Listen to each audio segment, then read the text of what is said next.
头成功，断头成功，断头成功，断头成功，断头成功，比赛结束了，比赛结束了，比赛结束了。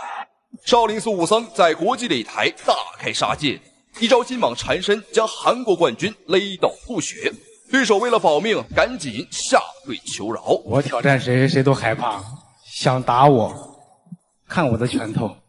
好，各位亲爱的观众朋友们，镜头当中正在出场的小伙高举5星红旗，便是来自于我们中国年仅20岁的小将黄振岳。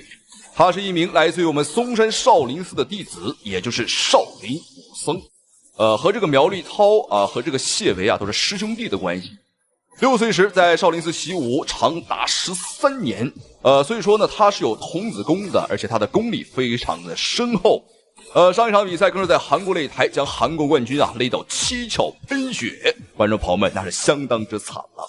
然而这场比赛，黄振岳的对手不再是一个韩国人，而是一个小日本子啊！看到这个韩国人受欺负了，小日本子坐不住，赶紧是跳了出来。没有错，本场比赛黄振岳的对手就是眼前的这个矮冬瓜，个子小小的，胳膊腿都短短的啊，小鼻子小眼睛，非常符合小日本子的特点。他就是日本选手盐田祈福。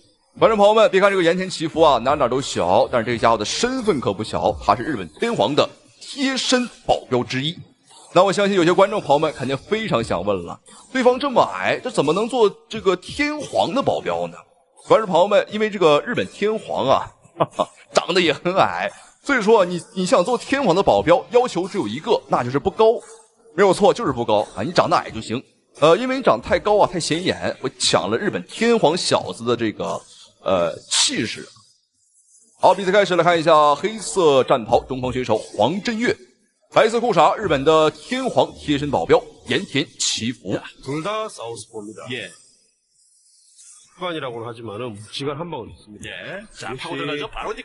好漂亮！我们看黄振岳的防爆摔还非常的不错。对方是突然发起这个偷袭，但是黄振岳呢，他的反应速度也很快。而且这场比赛，我们的少林武僧黄振岳啊，在身高上啊、臂展上都是有优势。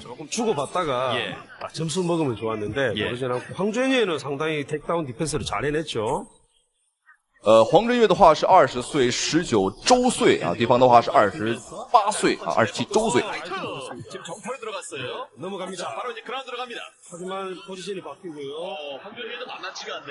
好，小心这个小日本子！哎呦，这个小日本子别看长得矮，哎呦，这个家伙的劲儿还不小，哎呦，很适合这个扛水泥，哈哈，这个干脆来我们中国当力工啊，扛水泥算了。好，我们注意看黄振岳现在是一个上身位的优势位。반칙입니다. 다점에서 니킥이 들어가기 때문에 반칙이고 신승률 레프로 감점을 이어져야 되는데 치명타는 아니었기 때문에 넘어갑니다. 자, 다시 왼 다리를 지금 싸잡히고 마는 好，当然我们看这个日本选手啊，哎呦，死缠烂打，哎呦，这个家伙真是烦人的很。 것도 나쁘진 않은데 백 내주면 정말 재미가 없어요. 하지만 일어납니다, 황주현이. 굉장히 좀 대처를 좀 잘하고 있어요. 네, 몸이 움직임이. 哎，这个位置要小心了，对方是有个锁技在。 기술이라기보다는 스파링을 많이 한 거예요. 그렇군요.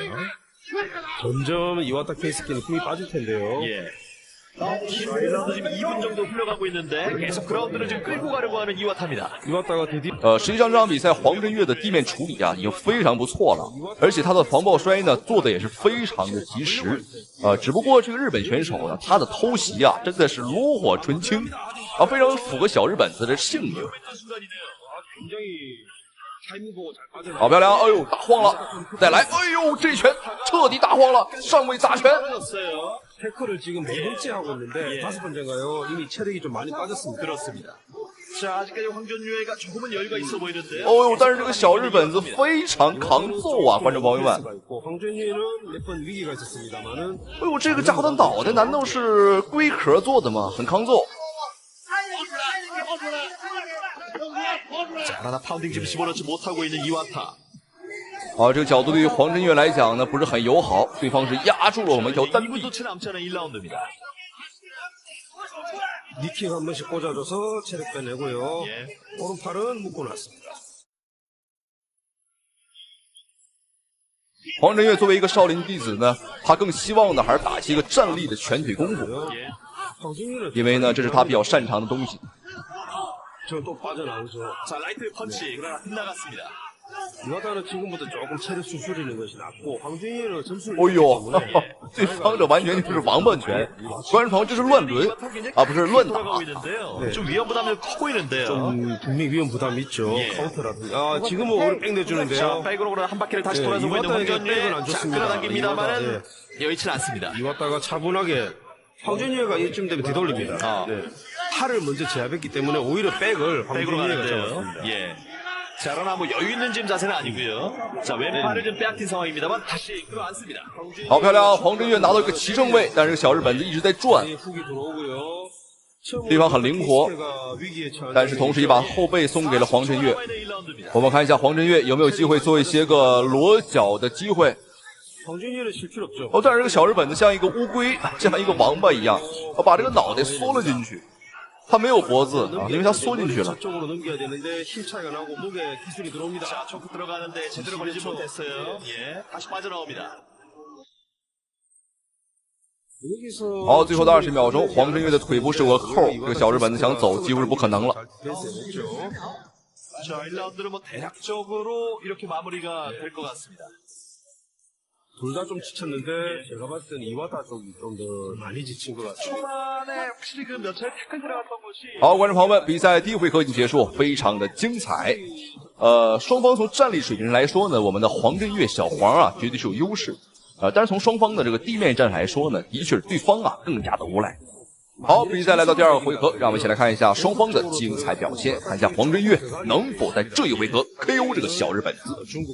我觉得还是有机会，但当然啊，战力上是有机会，地面战上，这个就有难度了，因为这个小日本子啊，他非常擅长打这个地面，他胳膊短啊，胳膊腿都短啊，就打起地面战的时候呢是比较好发挥的。好，我们仔细来看一下黑色短裤中方选手黄振岳少林武僧。 白色短裤日本选手，日本首相的贴身保镖盐田祈福，哎，打晃了，哎呦，这怎么不压上去呢？黄振岳这个有些犹豫了。 약간 휘청거렸던 이와타입니다. 다시 한번 그라운드 시도하고 있습니다. 쓰러뜨립니다. 好，对方又来了，又把他无赖的一面使了出来。而黄振岳刚刚啊，真应该压上去， 전에 사타 선수들은 그라운드 약했는데 还是有些忌惮啊，不太想和对方呢打这个地面。 굉장히 많은 또 주짓수도 하기 때문에 그라운드 플레이가 나쁘진 않아요. 好漂亮，又一次，哎呦，黄振岳还是不压上去，这个打晃对手没什么意义啊。 킥이 상당히 좋은 선수라고 지금 还是求稳啊，小伙子的心态啊和他的这个战术还是非常稳。 뛰는 것 때문에 그런 것 같아요. 이런 식으로 다리 잡힌다라고 생각해서 그랬는데 이럴 때는 멀리서 好，能感觉到这个日本选手盐田祈福啊，他现在绝对是没劲儿了， 지금은 성진이 因为他的突进速度啊和他的抱摔速度都非常的慢。 다시 넘어지네요. 다시 한 바퀴를 돌아서고 있는 이와타. 자, 조금 더 위쪽으로 올라오려고 하는 이와타인데요. 그러나 虽然说我们看日本选手拿到了一个上身位，但这个时候他呀已经非常累了，也做不了什么事情。 성진이의 그 다리가 길어요. 그렇게 되면 그러니까 뭔가 굉장히 얽혀 있는 느낌이에요. 那双方现在的这个状况呢都是比较焦灼。黄振岳啊，我们中方选手不想打地面，对方不想打站立，那两个人就尴尬到这儿了啊，有机会。 哎呦，这个断头台差一点点。 이런 움직임 나오는 것은 체력 소모 때문인 거겠죠. 분명히 지금 그라운드에서도 어떤 그 신장으로 인한 차이가 느껴지는 지금 상황이네요. 자, 일단 다시 일어섰고요. 据有效统计呢，在过去的10年里，日本选手的拳击手的 KO 率啊，世界是倒数，因为他们的这个打法风格非常的无赖，比这个印度人还无赖啊，甚至比韩国人还要无赖。 여기서 움직임이 조금 덜 나온다 싶으면은 언제든지 레프리가 중앙에서 스탠딩 시킬 수가 있거든요. 약간은 지금 소강 상태로 좀 빠져 있고요. 예. 이와타 입장에서는 반갑지 않은 상황이잖아. 다리 하나 빼냈습니다. 자, 사이드로 갑니다. 2라운드 이제 절반 시간 흘러갔습니다. 다시 일어섰습니다. 다시 발목을 펴졌습니다. 빠져나왔고요. 체력이 완전 완전 지금 빠져있네요. 펀치를 날려요. 이와타가 오히려 라이트. 먹겠습니다. 다 황진이의 걸렸어요. 불립니다. 걸렸어요. 그러나 들어앉습니다. 넘어지나요? 넘어집니다. 야, 지금 어찌 보면은 그냥 쓰는 주머니 하나씩 걸려들고 말았던 홍준이에요. 예. 원래가 이와타가 好，还有最后的2分钟，现在黄振岳是拿到了一个优势位的把位，但是他的体能啊也剩没多少了， 굉장히 스파링 많이 할 티가 납니다. 双方都很累。但是理论来讲，黄振岳他的这个体能啊应该很好， 좀 입었나 싶었는데 일단 약간은 좀 因为他出身于少林寺。但这场比赛的话，可能是状态不是很好，因为举办地点并不是在国内打的。好漂亮，哎，打慌了，有机会。对方小日本子又龟缩起来了，哦呦，一旦挨打，这个家伙就龟缩起来，真是个王八蛋啊！观众朋友们。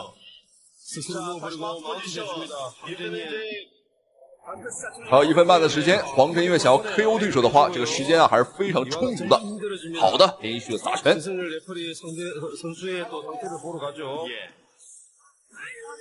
자, 신승현 레퍼리도 지금 좀 애매한 상황일 것 같습니다. 애매합니다.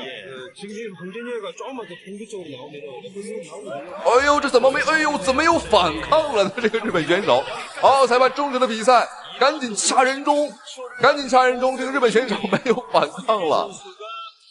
好，观众朋友们，本场比赛让我们恭喜少林寺弟子黄振岳获得了比赛的胜利啊！把这个日本选手这是打死了吗？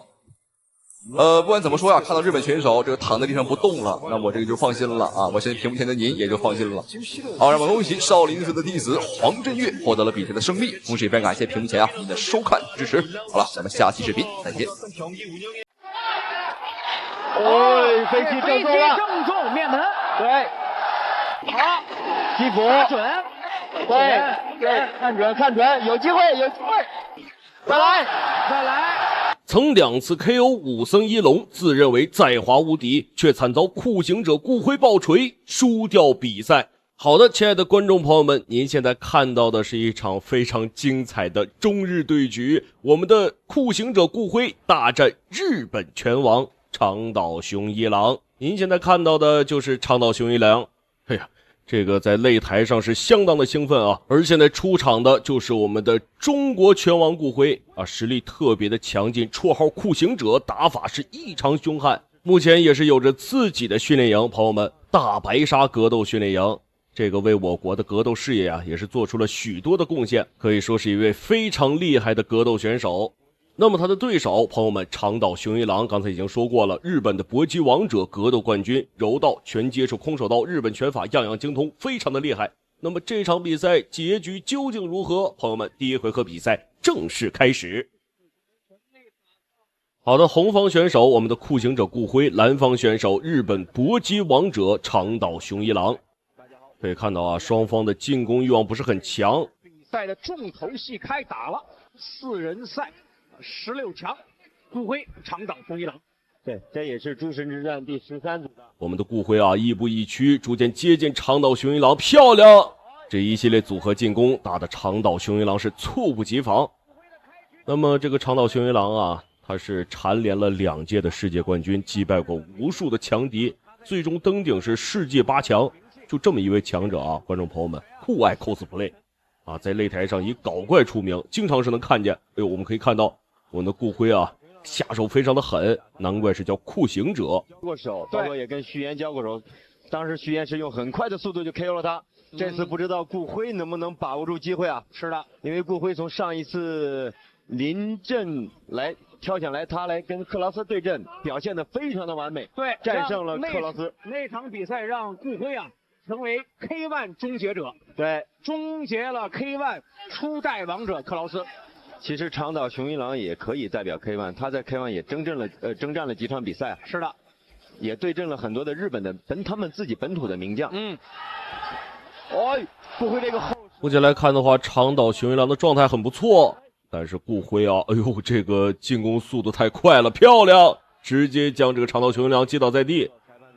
不过这个长岛雄一郎这个反应啊，差点意思，防守做的也不是很到位。好的，比赛继续。这种节奏迷惑啊，他在很多次比赛当中都是以这种看似散漫的打法，然后忽然出一个前手的冷拳，很重。但是呢，这时候顾辉呢也是，顾辉今天状态也很松弛啊。而且长岛其实平时的体重啊，在78、80的样子，这次是打70。顾辉呢平时的体重就是72左右。对。比赛离第一回合结束还有50秒左右，我们的顾辉节奏把得非常好啊。可以看到长岛雄一郎是一直在跟着我们顾辉的这个节奏在打，所以难免有一些束手束脚。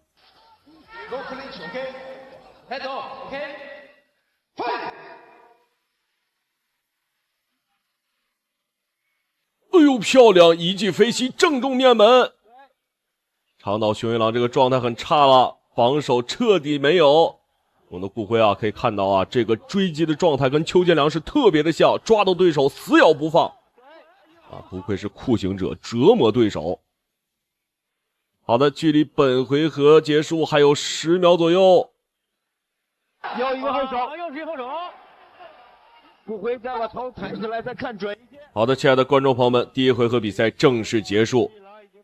让我们来看一下第一回合比赛双方选手的精彩回放。以往的比赛当中，开局确实是散漫，可是今天呢，整个的第一局一直是一个散漫的状态，这个好奇怪，顶膝。那么第一回合，这个长岛雄一郎确实是没有讨到什么便宜。顾辉的这个整体节奏抓得非常的漂亮，步伐也很灵活，反应速度也快。第二回合的话，长岛雄一郎可能是要考虑调整一下战术，或者是调整一下状态，不然的话，很可能在第二回合就被我们的顾辉拿下。比赛的时候啊，赢得了克劳斯那场比赛，可以做成一场教科书来看。对，技战术的完美的配合。这次打长岛，他完全换了一种战术打法。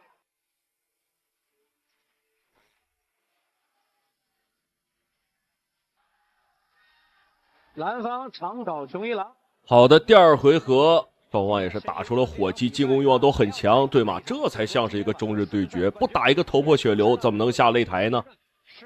可以看到这个长岛雄一郎也是逐渐的逼近我们的顾辉，想打一个拦脚的进攻，这个选择是没有错的啊。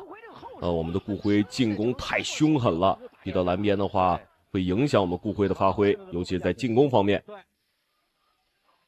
而长岛这个右眼角啊，现在已经挂彩了，右眼的下方已经肿起来了。顾辉现在这种技战术是不是为了避免近距离这种更多的交换权，他只是用后手开路，而且他后手他明显感觉自己的优势就是后手落点很准，然后打进去，你看就贴住。是的，让长岛一点办法没有。但是顾辉这种移动型啊，这选手啊对体力啊确实消耗也会很大。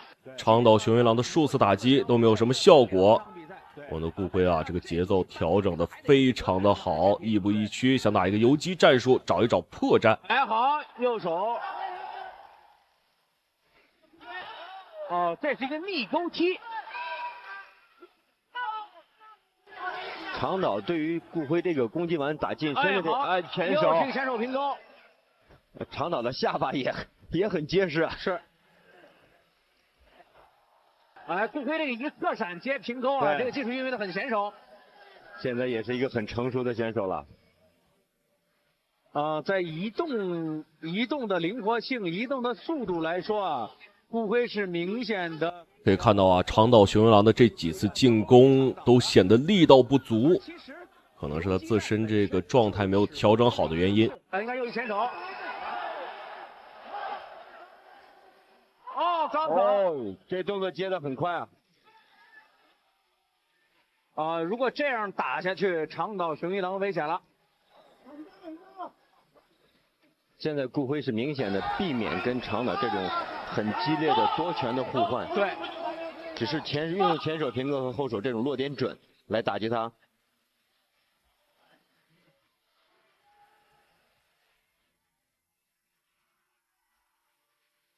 你看啊，这个我们的顾辉也开始试图加重对长岛雄一郎的进攻。长岛雄一郎也是有一些招架不住了，距离本回合结束还有15秒钟。能不能抓住机会？长岛是只有招架之功，没有还手之力啊。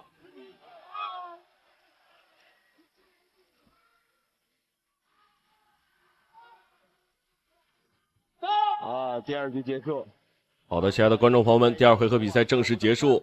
这个长岛雄一郎也是直摇头啊，找不到什么破绽，没有太好的突入点。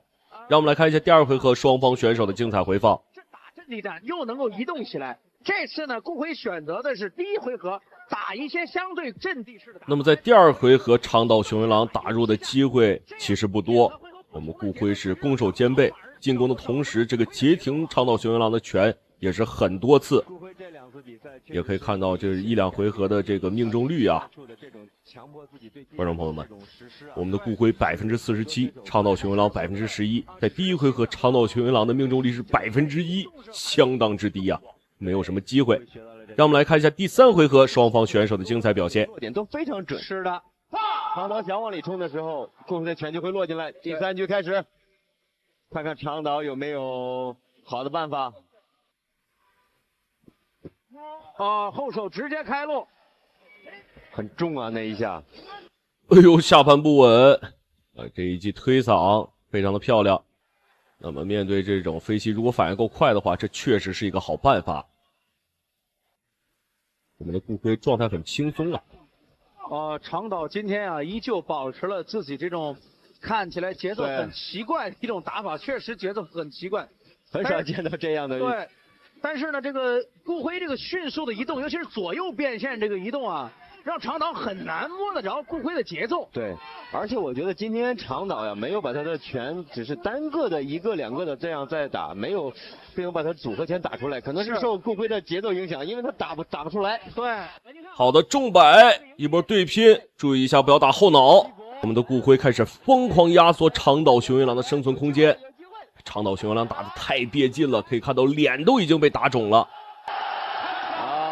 这时候长岛脸已经开口很严重了，血流满面了。对，因为现在的血是出的最多的时候，血是不能流到眼睛里面。其实我们要注意啊，在第3回合的时候，顾辉还是在游动中做打击，对，并不是压着对手做打击。对，你看顾辉是如何执行这个比赛的？比赛继续开始。顾辉是想抓住机会啊。对，顾辉也是加快了自己的进攻节奏。长岛雄一郎这个脸部啊流血有些严重，已经开始影响他接下来的发挥了。经常会在拼拳的时候 KO 对手，但是顾辉很聪明，你看，顾辉在拼拳的时候是利用步法的，对，距离呢是自己的距离，不给对手以拼拳的这种换拳的距离，而且他有左右的这样转换移动，很聪明，一击以后就往2侧游走，对，游击战啊。典型的游击战，你看，这个游击多好！对，长岛的节奏已经完全乱掉了，根本找不到顾辉的距离。观众朋友们可以看到啊，这几记拳基本都没有命中，很聪明的让出来了，他并没有把他堵到脚里面来打。对，好，前手，非常漂亮，非常漂亮。长岛还是想换拳的。你看，好的，漂亮。这时候就是直进直退，对，只能直内。可是顾辉的前后左右经常能够变线的移动，运动轨迹非常多，对，让长岛难以琢磨。他已经跟不上顾辉的这个方向了。对，而且他在想往里进的时候啊，所以顾辉呢还能在这个过程当中给他以前后手的一个干扰，对，非常漂亮。好的，亲爱的观众朋友们，长岛已经有一些跟不上我们顾辉的速度了，甚至连方向都有点找不到了，状态很差。那么如果我们的顾辉不能 KO 选手的话，那么这一场比赛我相信打点数也是我们的顾辉赢面更大。漂亮，顾辉把握住啊！已经听到倒计时的声音了。哎呦，漂亮！长岛雄一郎自己晕倒了，已经是无力再战。第3回合比赛正式结束。是，从表情上来看，他自己都很失望。对，他一直想跟顾辉在相对阵地的两人战。长岛雄一郎也很失望啊，自己这场比赛状态实在是太差。我们的顾辉找时机找得太好了，这一击拳也是打中了长岛雄一郎的面眉，眉部这个位置也是打得鲜血直流啊。长岛雄一郎可以说从头到尾状态全失。那么我们来看一下比赛结束之后裁判的最终判定结果。对，所以整个的移动做得非常棒。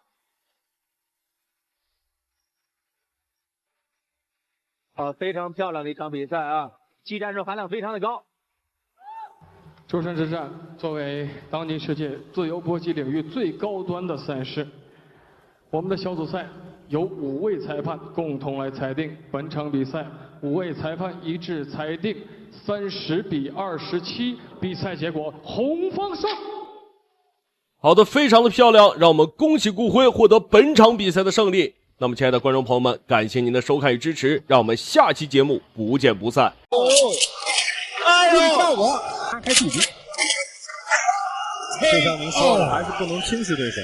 比死神方便还要猛的中国散打巨人，仅用2拳秒杀世界冠军，彻底看傻武僧一龙。让我们掌声请出来自中国的曹路健。好，各位亲爱的观众朋友们，欢迎收看本场比赛这一场中国大战新西兰的精彩对局。好，视频当中正在出场的小伙子就是比死神方便还要猛的中国散打巨人，杀战绩50胜6负，其中包括26次 KO 的山东散打悍将曹鲁健，而且曾经还连续8年获得过山东省散打锦标赛的冠军，实力是非常的强劲。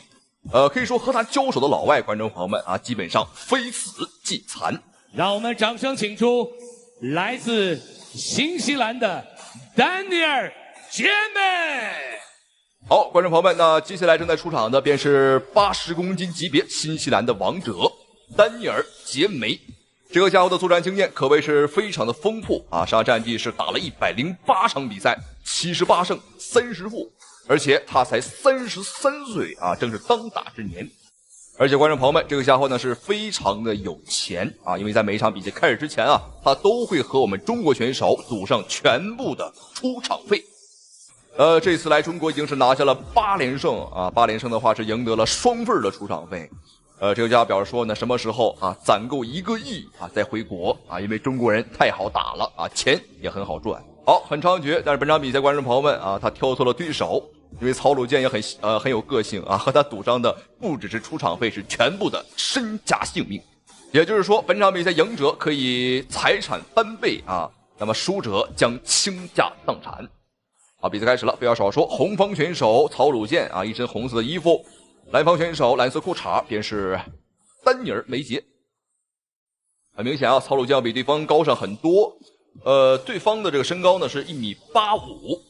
我们比对方还要高上半头多，这应该快1.9米了啊，1.89米88左右，这可以说很高了。这场比赛一定要注意看，因为双方呢都是有 KO 能力。比赛开始，这个丹尼尔略显着急，而曹鲁健却是很稳啊。而且呢，他那个视野啊和思路也比较的清晰。毕竟是今天的王者之战嘛。虽然对方啊，我看到实在是给了强大的压力，可是我们这中国选手年轻小将，他在比赛里确实打的还是步步为营啊，稳扎稳打。没有错。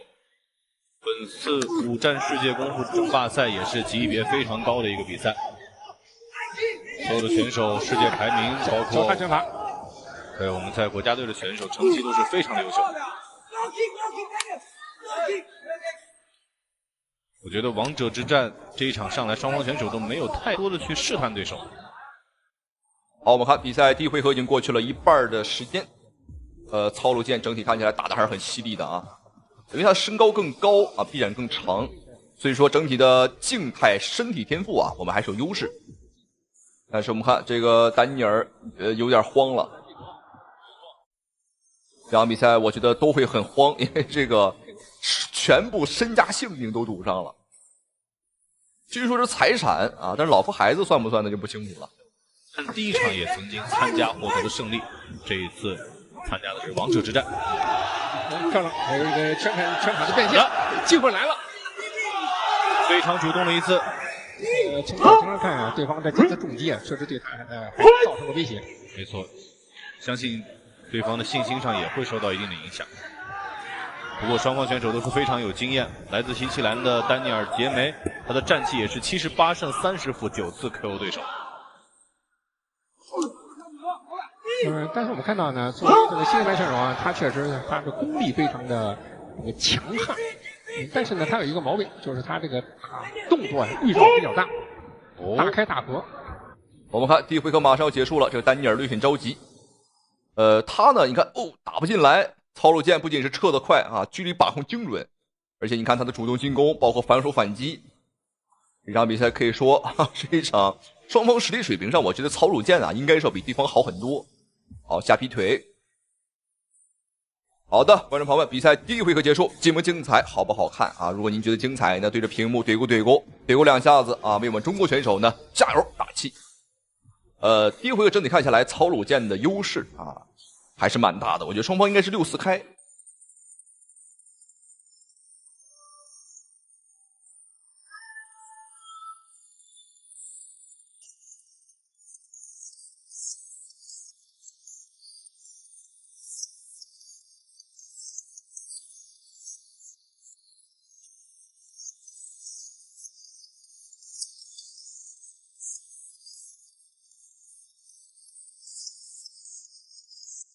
好，接下来比赛马上来到今天的第2个回合了，让我们一起来看一下双方这一回合的精彩表现，精彩的对局。山东巨人，这个山东的好汉和选手长真是很高，1.9米的3大选手很少了。我们中国最近有一位新兴的选手叫做刘策不知道观众朋友知不知道，在日本的 Crush K1 联赛上拿到了魔鬼8人赛的冠军。他的身高就很高也是将近1.9米，和这个曹鲁健差不多。曹鲁健还是，我觉得刘指导是有一定的优势。但是呢，他知道对手确实不是在先之辈。比赛中他确实注意控制局面，因为对方比他经验非常丰富。你刚才这个迎击确实打的是恰到好处，所以他现在首先要保证这立于不败，不出现什么明显的纰漏。果然，第2局来自新西兰的丹尼尔·杰梅。不停地找到曹鲁健的破绽，真是斗智斗勇。一个迎击打非常好的，有机会，注意效果。好，观众朋友们，第2回合开局还不到1分钟的时间，我们看这个丹尼尔已经被打昏了。好，裁判也是毫不犹豫送给了他1次读秒。还能打抗击打能力的确是不错主要是必须得打，不打的话这个倾家荡产观众朋友们。好，我们看对方开始耍无赖了，通过频繁的搂抱来消磨时间，但我觉得曹鲁健应该是不会给他太多机会因为比赛还有2分钟但是我们看这个丹尼尔应该是挺不过去了，有点飘摇，有点摇摇欲坠了。看来曹鲁健刚刚这一拳是给对方造成了不少的伤害，但是我觉得对方要不然就投降吧，这个要钱还是要命让对方自己选。我们看得到的第2局也是非常的主动。所以现在呢，他要掌握好自己的个技术战术的节奏变化。对方现在非常聪明，马上跟你缠斗。这个时候如果聪明一点的话呢，打游斗，打游击战，拉开，对，拉开距离，拉开这个角度。就像您说的，还是不能轻视对手。在这个技战术方面呢，要恰当的根据自己的特点来掌握战术变化。好，我们现场的观众，好，各位观众朋友们，结束了，裁判，挥手结束了比赛，这个我们没有想到会这么快。果然在钱和生命之间对方丹尼尔选择了这个后者选择了生命毕竟在我们中国有句俗话说得好留得青山在，不怕没柴烧这场比赛打得的确是很精彩，非常的给力。曹鲁健不仅是终结了对方的8连胜，而且呢赢得了对方的全部财产在中国他吃了多少，我们会让他全部吐出来。好，恭喜曹鲁健。那同时非常感谢屏幕前您的收看与支持。好了，咱们下期视频再见。